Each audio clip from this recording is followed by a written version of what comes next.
Sweet. You're sweet. So are you. Oh. Does everybody else see where this is going? What? I'm gonna get pregnant? So, yeah, apparently. I'm down. It'll help for album sales. Look at you now. I mean, please. Looks like you and I are going to get to know each other a lot more. Okay, so do you play any instruments? Well, see, I started out doing this. I took piano lessons a bunch when I was a kid. I played drums. I got my first drum set when I was 4.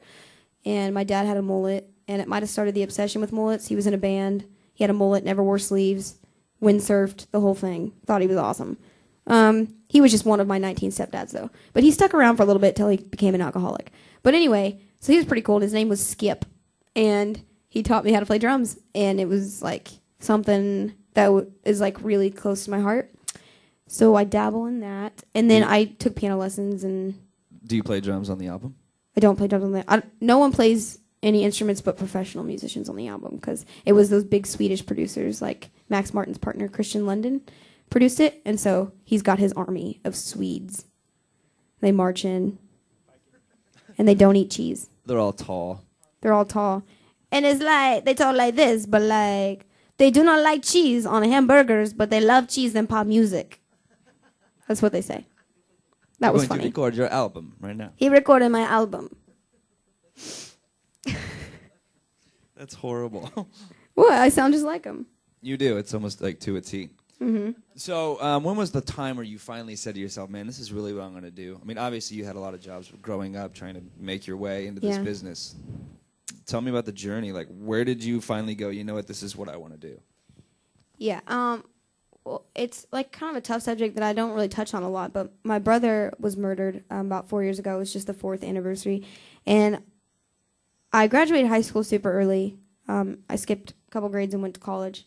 And I graduated college, and I was about 18 when it happened. And I was going for another degree at another college just for something to do. And that year was really hard. Like, he was my best friend, and he was the only one in my family growing up that was like, that protected me from all the scary stuff that would happen. And he was everyone's kind of protector in the family and kind of the backbone. And then he was murdered, so it was like really hard. And I went into like a really scary place and time in my life, and then music brought me out. I had a dream about him one night. I know people say this all the time, like weird stuff, but like I had a dream about him one night that he was like picking me up out of my bed and throwing me out the door and telling me to like get started, or, like stop wasting my life, like being sad that he's gone, because he's not.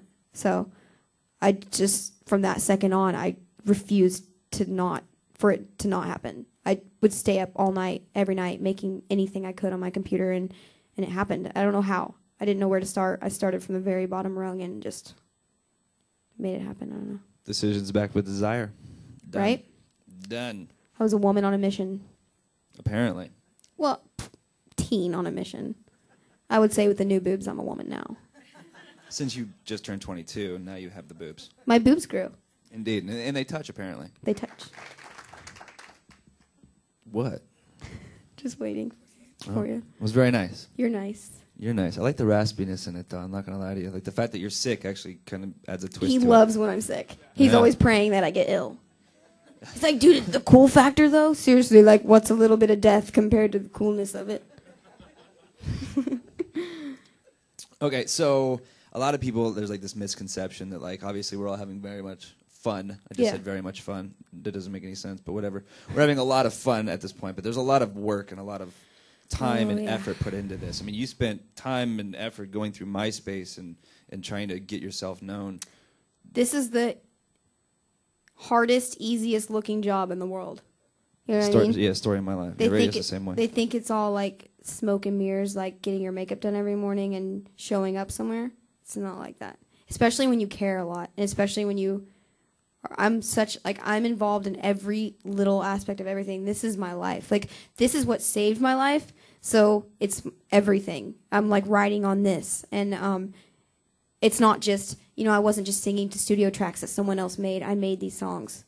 And it was really hard to write all these lyrics and to tell the world. And I just now got to the point where I don't feel like I'm going to break down when I sing the songs, I finally feel a little bit better about it. But it's like, it's nerve-wracking to put it out to people, and I really do care about every little aspect, and so I want to work harder. I'm always asking them to work me harder because I just want to do anything I can to make it happen. It feels like you can almost tell like when an artist is like, hey, I'm in this for the fame and I got a really cool voice, so bring it, you know, and they're more of like... Yeah, and I don't even know how to sing. It's just like, I just love singing, and it's I love writing, and I don't know, I don't take lessons. It's not about that for me. If it's more about like, when you hear a song and you can feel the emotion in it and someone can evoke an emotion out of you through their words, I think that's more important than hitting every single note or whatever, you know, and that's really what I look for when I listen to music, so that's what I'm trying to do. And I'm just trying to put that emotion out, and that's what it is. Somebody's blowing you up. I know, right?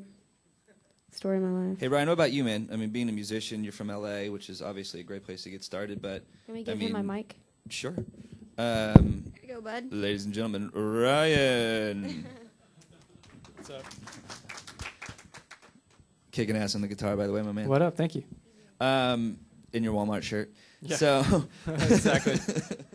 No, but like being a musician, like, I mean, have you always known you wanted to play the guitar? Is that like your whole thing? No, actually, my dad got me a guitar when I was about 8 years old, and I hated it because it hurt my fingers. I was like, this sucks, and I put it away until I was 13.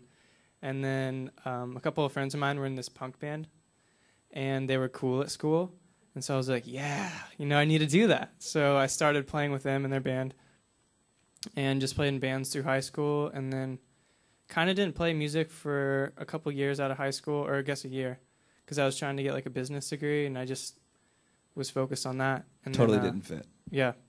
And then I kind of took the AA out of that college and got a music degree and went from there pretty much. Just started playing with a bunch of people in LA. And but also it's not something you just jump into, you know? No, I've put a lot of time into it. I mean, I'm always learning something new, but it's really cool just to be able to play guitar right now. So something I wanted to ask you since I met you. Any relation to Dana Carvey?